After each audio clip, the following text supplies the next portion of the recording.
जय हिंद साथियों। स्वागत है आप सभी का आज की इस क्लास में। आज की इस क्लास में हम नया चैप्टर पढ़ेंगे जिसका नाम है वाक्य रचना। तो चलिए हम क्लास स्टार्ट करते हैं। तो सबसे पहले हम इसमें जानते हैं कि वाक्य की परिभाषा क्या होती है। तो वाक्य की परिभाषा को पढ़ने के लिए पहले हमें शब्द के बारे में जानकारी होना चाहिए। तो आप में से ऐसे छात्र जिन्हें शब्द के बारे में ज्ञान है वो इस बात को भली भांति समझ पाएंगे। तो शब्द क्या होता है? वर्णों का जो सार्थक समूह होता है। जितने भी प्रकार के वर्ण होते हैं, हिंदी की जो भाषा होती है व्याकरण, उसमें वर्ण होते हैं 52। वर्णों का जो सार्थक समूह होता है वही हमारा क्या कहलाता है? शब्द कहलाता है। और शब्द को ही हम दूसरे नाम से जानते हैं जिसे आप कहते हैं पद। तो जब हमारे मन में बहुत सारे शब्दों का संग्रहण हो जाता है, हम अलग अलग प्रकार के शब्दों को जानने लगते हैं, तो उन शब्दों को यदि हम एक व्यवस्थित क्रम में जमा देते हैं तो उससे जो रचना होती है उसी का नाम क्या होता है? वाक्य होता है। ठीक है। जैसे यहाँ पे एक उदाहरण के तौर पे मैंने लिखा हुआ है कि चला है हल किसान रहा। तो ये जो शब्दों का क्रम है ये कैसा है? व्यवस्थित नहीं है। तो यदि मैं इसी को व्यवस्थित रूप से लिख देता हूँ तो वह हमारा क्या कहलाएगा? वाक्य कहलाएगा। तो सही क्या बनेगा? किसान हल चला रहा है। किसान हल चला रहा है। तो ये जितने ही मैंने ये लिखे हुए टर्म्स, ये शब्द कहलाएंगे हमारे शब्द। और शब्दों में भी कैसे? सार्थक शब्द। ऐसे शब्द जिनका कोई ना कोई अर्थ निकलता है वही शब्द कहलाते हैं सार्थक शब्द। और उनको हम एक बस पर्टिकुलर या व्यवस्थित क्रम में जमा देते हैं तो वह हमारा वाक्य बन जाता है। अब आगे इसमें है स्मरणीय बिंदु। सबसे पहला बिंदु है कि भाव या भावार्थ के आधार पर भाषा की जो सबसे छोटी इकाई होती है वह क्या कहलाती है? वाक्य कहलाती है। हमारे मन में उत्पन्न होने वाले भाव या उन्हीं को आप कहते हैं भाव का अर्थ। तो उसके आधार पर भाषा की सबसे छोटी आप इकाई क्या याद करना है आपको? वाक्य याद रखना है। दूसरा जो बिंदु है वह क्या है कि सामान्यतः भाषा की सबसे बड़ी इकाई क्या कहलाती है? वाक्य कहलाती है। यदि हमसे पूछा जाता है कि भाषा की सबसे बड़ी इकाई का नाम बताएं तो आंसर हो जाएगा वाक्य। और यदि हमसे प्रश्न पूछा जाए कि भाव और भावार्थ के आधार पर भाषा की सबसे छोटी इकाई, तो आंसर क्या हो जाएगा? हमारा वाक्य हो जाएगा। अगला बिंदु है भाषा की मुख्य इकाई क्या है? वाक्य है। जबकि भाषा की मूल इकाई क्या है? वर्ण है। तो भाषा जिन छोटे छोटे वर्णों से मिलकर बनी होती है वही क्या होती है? उसकी मूल इकाई कहलाती है। तो दोनों में बहुत ज़्यादा अंतर है। भाषा की मूल इकाई वर्ण कहलाती है, जबकि भाषा की मुख्य इकाई का नाम क्या है? वाक्य है। इस पॉइंट पे आप लिख लीजिए IMP। अगला बिंदु है कि किसी विचार को पूर्ण रूप से प्रकट करने वाले सार्थक शब्दों का जो समूह होता है वह क्या कहलाता है? वाक्य कहलाता है। ये बात भी एकदम स्पष्ट है। यदि इसी में मैं एक और परिभाषा लिखूं शब्दों की वाक्य के रूप में तो क्या होता है? पदों का व्यवस्थित अनुक्रम। पदों का व्यवस्थित जो अनुक्रम होता है उसे भी हम क्या कहते हैं? वाक्य कहते हैं। तो इस बात को भी आप इसमें याद रख लीजिए। ये एक और इसका एक्स्ट्रा पॉइंट हो गया है। ठीक है। अब आगे इसमें है वाक्य के अंग। सामान्यतः किसी भी वाक्य की रचना के लिए उसमें जो छोटे छोटे भाग होते हैं उन्हीं को हम वाक्य का अंग कहते हैं। यदि मैं इसको थोड़ा अलग से करके लिखूं तो वाक्य के अंग की संरचना में मुख्य रूप से सबसे पहले आता है वाक्य का कर्ता, उसके बाद आता है वाक्य का कर्म, फिर आती है वाक्य की मुख्य क्रिया, उसके बाद आती है सबसे आखिरी में सहायक क्रिया। तो ये जितने भी मैंने साथ में एक साथ जोड़ के लिखे इन्हीं को हम बोलते हैं वाक्य के अंग कहते हैं। और ये अंग कितने भागों में बटे होते हैं? 2 भागों में, जिसमें से पहले भाग का नाम है उद्देश्य। क्या नाम है? उद्देश्य। तो वाक्य में जिस वस्तु, व्यक्ति या स्थान के बारे में बताया जाता है उसी को अपन क्या कहते हैं, उसका उद्देश्य कहते हैं। ठीक है, इसी को दूसरे पर्पज से आप समझ सकते हैं एक अन्य परिभाषा से, कि वाक्य में जो प्रयुक्त कर्ता है, जिस कर्ता को आप लिख रहे हैं वही हमारा क्या कहलाता है, उस वाक्य का उद्देश्य कहलाता है। तो स्टार्टिंग में जो ये अंग लिखा है संरचना में, यही उसका क्या कहलाता है, उद्देश्य कहलाता है। उदाहरण के तौर पे यदि हम इसमें समझें, जैसे लिखा है विवेक विद्यालय जाता है, तो इस पूरे वाक्य में किसके बारे में बात हो रही है, विवेक के बारे में बात हो रही है। और विवेक क्या है, इस वाक्य का कर्ता है, तो विवेक क्या कहलाएगा, उसका उद्देश्य कहलाएगा। आगे है पक्षी उड़ते हैं, तो किसके बारे में बात हो रही है, पक्षियों के बारे में, तो पक्षी शब्द में क्या हो जाएगा, उद्देश्य। मोहन ने कहा कि वह भोपाल जाएगा, तो इसमें हमें क्या बात याद रखना है, देखिए इसमें यदि आपसे मोहन के बारे में पूछा जाता है तो मोहन अकेला क्या होगा, उद्देश्य। लेकिन जब किसी के बारे में कहा जा रहा है और उसके सामने उसके कुछ विस्तारक लिखे हैं, जैसे मोहन ने कहा, तो ये पूरी बात किसने कही, मोहन ने, तो किसके बारे में बात हो रही है, मोहन के बारे में। इन्हें इसको बोलेंगे आप कर्ता, मतलब वाक्य का उद्देश्य, और ये सब हैं इसके कर्ता के विस्तारक। इसको आप क्या लिखेंगे, कर्ता का विस्तारक, जिससे क्या होता है, कर्ता को लिखने में सहायक होती है, उसी को क्या बोलते हैं अपन, कर्ता का विस्तारक। तो मोहन ने कहा कि वह भोपाल जाएगा, तो ये पीछे की जो कहानी है वो अलग अंग है, लेकिन इतना इतना जो अंग है, मोहन ने कहा कि, तो ये इतना इतना हमारा क्या कहलाएगा, पूरा एक साथ जुड़ के उद्देश्य कहलाएगा। ठीक है, इसी में एक नोट बिंदु है, इसमें कहा जाता है कि वाक्य का जो कर्ता है और कर्ता का जो विस्तारक है वह हमेशा एक ही उद्देश्य होता है। जैसा कि मैंने ऊपर एग्जाम में लिखा है, कर्ता और कर्ता के विस्तारक हमेशा एक ही उद्देश्य का काम करते हैं। ठीक है, अब वाक्य का जो दूसरा अंग है उसका नाम होता है विधेय। तो उद्देश्य के बारे में बताने वाले शब्दों को हम क्या कहते हैं, विधेय कहते हैं। अभी जो हमने वाक्य का कर्ता लिखा था उसके बारे में जितनी भी पीछे बातें हो रही हैं उस सभी को अपन क्या कहते हैं, एक साथ विधेय कहते हैं। और इस विधेय के अंतर्गत वाक्य का कर्म, साथ में कर्म का विस्तारक, वाक्य की क्रिया, क्रिया का विस्तारक, और विभिन्न प्रकार के योजक शब्द और कारक का इसमें क्या करते हैं, हम सम्मिलित करते हैं। तो ये सभी चीज जितनी मैंने अंडरलाइन करके लिखी है सभी अपने आप में क्या कहलाती है, विधेय कहलाती है। इन उदाहरणों की सहायता से हम इसको समझते हैं। उदाहरण में लिखा है कि जैसे मीरा गा रही है, तो यहाँ पे किसके बारे में बात हो रही है, मीरा के बारे में, तो मीरा इस वाक्य का क्या हो जाएंगी, एक उद्देश्य। और इनके बारे में जितनी बात यहाँ पे हो रही है बाकी सब ये पूरी, गाना मतलब हो जाएगी क्रिया, रही है मतलब हो जाएगी सहायक क्रिया, तो ये सब मिलके अपने आप में क्या कहलाएंगे, एक विधेय कहलाते हैं। तो वाक्य के कर्ता को जब आप अलग कर देते हैं इतना इतना, तो जितना भी यहाँ पे बचा होता है वह सब क्या होता है, उसका विधेय होता है। दूसरे उदाहरण में इसी बात को अपन समझते हैं। वैभव क्रिकेट खेलता है, तो वैभव कौन होंगे, इस वाक्य के उद्देश्य होंगे। और इसके अतिरिक्त जितनी भी चीजें यहाँ लिखी हैं वह क्या होंगी, इस वाक्य की उद्देश्य होंगी। अगला उदाहरण दिया गया है कि रमेश का मित्र सुरेश, तो रमेश के बारे में बात हो रही है और वो किसको साथ में लेके बात कर रहा है, सुरेश को लेकर बात कर रहा है। तो यहाँ तक का जो वाक्य लिखा है ये अपने आप में क्या कहलाएगा, एक उद्देश्य कहलाएगा। धार्मिक पुस्तकें ज़्यादा पढ़ता है, तो यहाँ से यहाँ तक का पूरा एक साथ क्या कहलाता है, हमारा विधेय कहलाता है।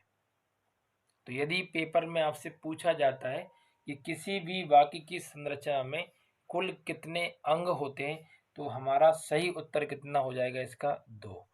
वाक्य की संरचना में केवल 2 अंग भाग लेते हैं, पहला होता है उद्देश्य और दूसरा होता है विधेय। तो इस बात को आप इसमें याद रखिएगा। अब आगे इसमें है कि वाक्य की रचना के तत्व। अभी हमने जाना था वाक्य की रचना के अंग, और अब हम बात कर रहे हैं वाक्य की रचना के तत्वों के बारे में, और इसी को अपन क्या बोलते हैं, उनका अवयव कहते हैं। तो यह कुल अवयव कितने होते हैं, 6 होते हैं। देखिए दोनों में कंफ्यूज नहीं होइएगा आप कि वाक्य की रचना के अंग कितने होते हैं। तो वाक्य की रचना के अंग आपसे पूछें तो आंसर होगा उसका 2। और यदि वाक्य की रचना के तत्व पूछे आपसे या उसके अवयव पूछे तो आंसर क्या होगा आपका 6 होगा। और ये 6 अवयव कौन कौन से होते हैं? सार्थकता, योग्यता, आकांक्षा, निकटता या आसक्ति, अन्वय एवं पदक्रम। तो इन सभी को नाम आप याद रखिएगा, हमारे एग्जाम के लिए इम्पोर्टेंट है। अब हम इसमें जानते हैं कि परीक्षा की दृष्टि से वाक्य के भेद या प्रकार कितने होते हैं। यदि आपसे परीक्षा में पूछा जाए प्रकार या भेद तो आपका सही उत्तर होगा कितना? 3। तो वाक्य 3 प्रकार के होते हैं और वो किस प्रकार से होते हैं कि प्रयोग एवं संरचना के आधार पे, दूसरा है अर्थ के आधार पे और तीसरा है क्रिया के आधार पर। तो वाक्य 3 प्रकार के होते हैं और उनके अंतर्गत फिर वाक्यों के प्रकार अलग अलग होते हैं। जैसा कि प्रयोग एवं संरचना के आधार पर वाक्य 3 प्रकार के होते हैं और ये कौन कौन से होते हैं? पहला होता है साधारण या सरल वाक्य, दूसरा होगा संयुक्त वाक्य और तीसरा क्या होता है हमारा? मिश्रित वाक्य। इसी प्रकार से अर्थ के आधार पर वाक्यों के प्रकार होते हैं 8, जो कि निम्न प्रकार हैं: विधानार्थक वाक्य, संदेहार्थक वाक्य, संकेतार्थक वाक्य, इच्छार्थक वाक्य, आज्ञार्थक वाक्य, निषेधार्थक वाक्य, प्रश्नार्थक वाक्य और अंततः क्या हो जाएगा? विस्मयार्थक वाक्य। तो इन सभी वाक्यों को हम एक एक करके चर्चा करेंगे। ठीक है। अगला जो वाक्य है क्रिया के आधार पर, तो ये वाक्य कितने प्रकार के होते हैं? 3 प्रकार के। तो इसमें आपको एक एक्स्ट्रा पॉइंट याद करना है कि क्रिया के आधार पर जो आप वाक्य पढ़ते हैं उन्हें हम वाच्य के नाम से जानते हैं। क्या नाम होता है उनका? वाच्य। और इसमें ये वाच्य या क्रिया के आधार पर जो वाक्य हैं उन्हीं को आप 3 प्रकार से इन नामों से जानते हैं। पहला हो जाएगा कृतिवाच्य, दूसरा हो जाएगा कर्मवाच्य और तीसरा हो जाएगा आपका भाववाच्य। तो चलिए हम इन्हें विस्तार से जानते हैं। सबसे पहला भेद है इसका कि प्रयोग, संरचना या रचना के आधार पर वाक्यों के प्रकार। ठीक है। तो ये प्रकार कितने प्रकार के पढ़े हमने? 3 प्रकार के। तो सबसे पहले वाक्य का नाम है साधारण वाक्य। तो साधारण वाक्य क्या होते हैं? ऐसे वाक्य जिनमें उद्देश्य कितना होता है? एक, और एक ही क्या होता है उसमें उपस्थित विधेय होता है। तो उन्हीं को हम क्या कहते हैं? साधारण वाक्य कहते हैं। ठीक है। जैसे उदाहरण के लिए नीचे लिखा गया है कि राम भोजन खाता है। तो राम क्या है? वाक्य का कर्ता है और वाक्य के कर्ता को ही हम क्या बोलते हैं? उद्देश्य कहते हैं। और संख्या कितनी है उद्देश्य की? यहाँ पर 1 के बराबर। इसके अतिरिक्त जितना भी यहाँ कुछ लिखा गया है ये क्या कहलाएगा? पूरा का पूरा हमारा वाक्य का विधेय। और इसकी संख्या कितनी गिनी जाएगी? सबकी मिलाकर 1। तो ऐसे वाक्य जिनमें एक उद्देश्य और एक विधेय होता है उस पूरे वाक्य का नाम होता है साधारण या सरल वाक्य। दूसरा उदाहरण है वह मेहनत करता है। तो वह क्या हो जाएगा? हमारा एक उद्देश्य और बाकी ये सब चीजें क्या हो जाएंगी हमारे एक साथ? एक विधेय। तो ये भी क्या कहलाएगा? हमारा एक साधारण वाक्य कहलाएगा। साधारण वाक्य से संबंधित कुछ महत्वपूर्ण तथ्य हैं जो कि हमें याद रखना है। सबसे पहला जो इसमें बिंदु है वह क्या है कि वाक्य में उपस्थित कर्ता यदि क्या हो? अनेक हो। यदि किसी वाक्य में कर्ता एक या एक से अधिक हैं और क्रियाएं उनकी क्या है? एक समान है। मतलब जो क्रिया वो उसके अंतर्गत कर रहे हैं वो एक जैसी है। तो जो भी वाक्य आप लिखेंगे उस वाक्य को आप क्या नाम देंगे? साधारण वाक्य देंगे। जैसे उदाहरण के तौर पे यहाँ लिखा गया है कि मोहन और रमेश बाजार जाते हैं। तो यहाँ पर कर्ता कितने हैं? 2। तो यहाँ आप गलती नहीं करेंगे, नहीं तो आप करेंगे मोहन को बोलते हैं एक उद्देश्य और रमेश को बोलते हैं 2 उद्देश्य। ऐसा नहीं है। देखिए यदि किसी वाक्य में बहुत सारे कर्ता हैं और सभी एक ही क्रिया को कर रहे हैं, जैसे मोहन क्या कर रहा है? बाजार जाता है। तो रमेश भी क्या कर रहा है? बाजार जाता है। तो मोहन के द्वारा और रमेश के द्वारा जो क्रिया हो रही है वह कैसी है? एक समान है। तो इस स्थिति में दिए हुए वाक्य में सदैव साधारण वाक्य होता है। इसी प्रकार से राधा कृष्ण रास रचाते हैं। तो राधा कृष्ण दोनों एक साथ एक ही क्रिया को पूरा कर रहे हैं, इसलिए इस वाक्य का नाम भी क्या हो जाएगा? साधारण वाक्य। इसके बाद है मैं, तुम और आप तीनों क्या कर रहे हैं? भोजन करते हैं। तो तीनों की जो क्रिया है एक समान है, तो इस वाले वाक्य में भी क्या हो जाएगा? हमारा साधारण वाक्य हो जाएगा। अगला तथ्य है इसमें कि किसी वाक्य में उपस्थित कर्ता कितने हैं? एक हों, परंतु क्रियाएं कितनी हों? उसमें बहुत सारी हों। तो उस स्थिति में दिया हुआ वाक्य क्या होता है? साधारण वाक्य होता है। जैसे राम पढ़ व लिख रहा है, तो यहाँ पर राम कितने हैं? एक, मतलब कर्ता कितना है संख्या में?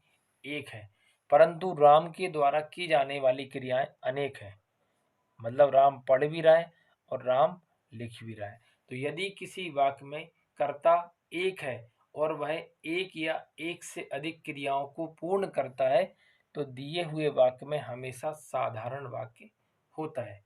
जैसे मैं पढ़कर सोता हूँ, तो भैया मैंने पहले क्या काम किया? पढ़ने का, तो ये पहली क्रिया हो गई, और दूसरा काम मैं क्या करने जा रहा हूँ? सोने का। तो मैं हो जाऊंगा एक, मतलब कर्ता है, और अनेक क्या हो जाएंगे उसमें? क्रिया। तो इन दोनों वाक्यों में कौन सा वाक्य होगा? साधारण वाक्य होगा। तो इस बात को आप इसमें याद रखिएगा।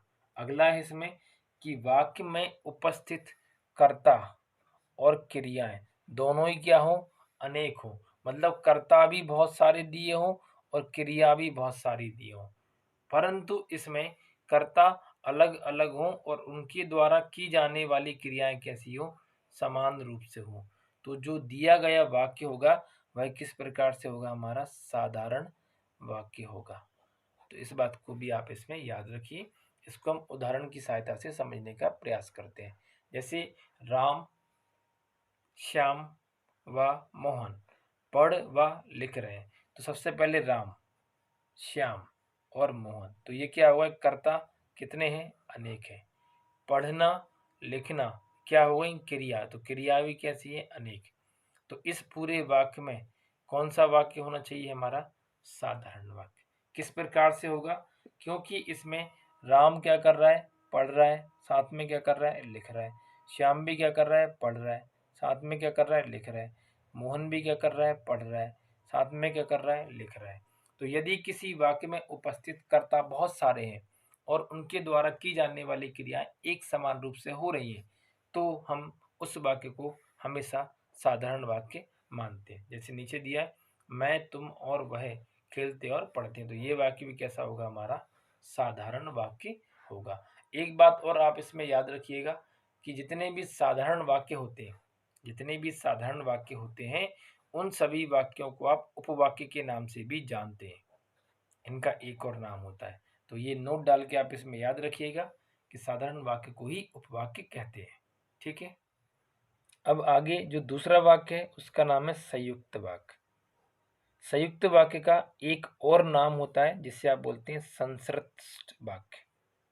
संश्लिष्ट वाक्य। तो संयुक्त वाक्य और संश्लिष्ट वाक्य दोनों क्या होते हैं? एक ही बात होती है। तो इसको आप एक अन्य नाम से भी याद रखेंगे। इसकी परिभाषा पे गौर करते हैं। एक से अधिक साधारण वाक्यों के योग को हम क्या कहते हैं? संयुक्त वाक्य कहते हैं। जब आप क्या करते हैं, एक यहाँ पे लीजिए आप साधारण वाक्य, और फिर एक और आप क्या लीजिए आप इसमें साधारण वाक्य। इन दो साधारण वाक्यों को कम से कम आप क्या कर दीजिए? आपस में मिला के जोड़ दीजिए। तो जो नया वाक्य तैयार होगा उसका नाम क्या होता है? संयुक्त वाक्य। और नाम में भी लिखा है संयुक्त। संयुक्त का मतलब होता है जोड़ना, और हमें इसे जोड़ना किसको है? साधारण वाक्यों को। इसमें सभी साधारण वाक्य एक दूसरे से क्या होते हैं? स्वतंत्र रहते हैं। कहने का मतलब है, यदि इस वाक्य की बात करें तो ये अपने आप में सीमित होगा, इस वाक्य की बात करें तो ये अपने आप में सीमित होगा। यदि इनमें से किसी एक वाक्य को आप हटाते हैं तो दूसरे वाले वाक्य पे इसका कोई भी फर्क नहीं पड़ेगा। तो ये बात इम्पोर्टेंट है कि ऐसे कौन से वाक्य होते हैं जो एक दूसरे से पूर्ण रूप से स्वतंत्र होते हैं। तो आंसर क्या हो जाएगा हमारा? संयुक्त वाक्य। उदाहरण से इस बात को हम भली भांति समझते हैं कि ये किस प्रकार से संयुक्त वाक्यों को पढ़ा जाता है। इसमें लिखा है मोहन खेल रहा है व श्याम पढ़ रहा है। तो मोहन का काम करने का तरीका क्या है? अलग है, और श्याम का काम करने का तरीका क्या है? अलग है। यह पूरा का पूरा अपने आप में क्या है? एक साधारण वाक्य, और ये भी एक प्रकार से क्या है, अपने आप में एक साधारण वाक्य। दोनों को हमने जोड़ दिया है वाक्य की सहायता से। तो ऊपर कुछ मैंने एक हेडिंग लिख रखी इसी में कि संयुक्त वाक्यों को जोड़ने के लिए लेकिन, एवं, व, और, तथा, अथवा, बल्कि, या, परंतु, अल्पविराम, अपितु का प्रयोग करते हैं। तो इन दोनों को आपस में जोड़ने के लिए इनमें से आप किसी भी शब्द का प्रयोग कर सकते हैं। वो डिपेंड करता है कि शब्द की इन दो साधारण वाक्यों को आपस में जोड़ने के लिए आप इन संयुक्त वाक्यों में से किसी भी प्रकार के संयुक्त अक्षरों का प्रयोग कर सकते हैं। ठीक है। अगला उदाहरण है कि राधा मंदिर जाती है जबकि कृष्ण बांसुरी बजाते हैं। तो यहाँ पर दिए हुए वाक्य की क्रिया अलग है, इधर वाक्य की क्रिया क्या है, अलग। यदि किसी एक वाक्य को इसमें से मैं हटा दूं तो क्या इस पे अंतर पड़ेगा? नहीं पड़ेगा। इसलिए ये वाक्य अपने आप में कैसे होते हैं? स्वतंत्र होते हैं। ठीक है, तो इस बात को भी आप इसमें याद रखिएगा। अगला और तीसरा वाक्य है इसमें मिश्रित वाक्य। मिश्रित वाक्य का अर्थ क्या होता है?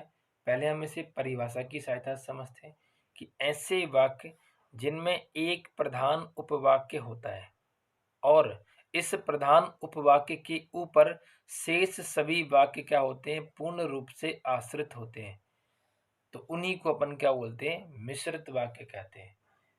परिभाषा को दोबारा समझने का प्रयास कीजिए कि जब एक प्रधान उपवाक्य हो और इसी उपवाक्य पे पूरी बात कंप्लीटली क्या हो, इस पर डिपेंड हो रही हो, तो वहां पर क्या होती है?